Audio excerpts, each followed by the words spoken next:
Yaona naomba masiku 14 kuzuiliwa huyu mshtakiwa ambaye threaten wafanyakazi wote wa hoteli inayoitwa Hennessy's Hotel in Parklands kwa kuandika herufi fupi, text message through WhatsApp, na pia kuandika makaratasi kwa mkurugenzi wote wa hiyo hoteli, makaratasi ambazo tunataka kuzipeleka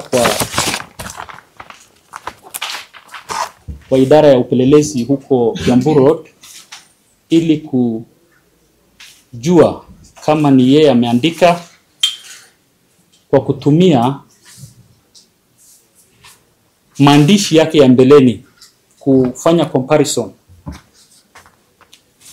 Yaona hii mambo ya kutishia kuua ni hatari sana, ila tu isipotendeka saa hii ndio tunasema ni kutishia, lakini kitendeka itakuwa mauaji. Na huyu alikuwa mfanyakazi kama kuku kwa hiyo hoteli, anajua kila mtu kwa hiyo hoteli, anajua wakati wanatoka kazi, anajua wanaenda wapi, na anaweza fanya hiyo kitendo kwa vile tuko na makaratasi ambayo ameziandika na kudeliver kwa kila mtu, HR na directors wote wa hiyo hoteli, akisema nitawaua.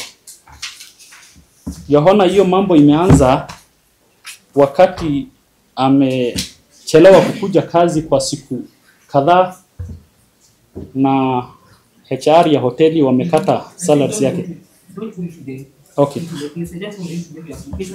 Naomba masiku 14 ili kuchunguza hii maneno kwa urefu zaidi. Na pia naomba order ya kotini kuangalia kichwa yake kama ni mzuri kwa psychiatric assessment, kwa sababu leo asubuhi tukikuja ameniambia nimpatie bunduki ajimalize badala ya kwenda kotini. Mimi sikuna mbaya yote. Ile kitu ilikuwa kisia ya ndio ujaya upate malipo yake. Cheti kilikuwa na mbaya. Sasa ningetaka hata nisamee na sitairudia hivyo tena. Ni pesa nilikuwa na wadai. Sasa nikapitia hii jaji mzani wa bali kulipa, lakini najua nimekosea na sitairudia hivyo tena.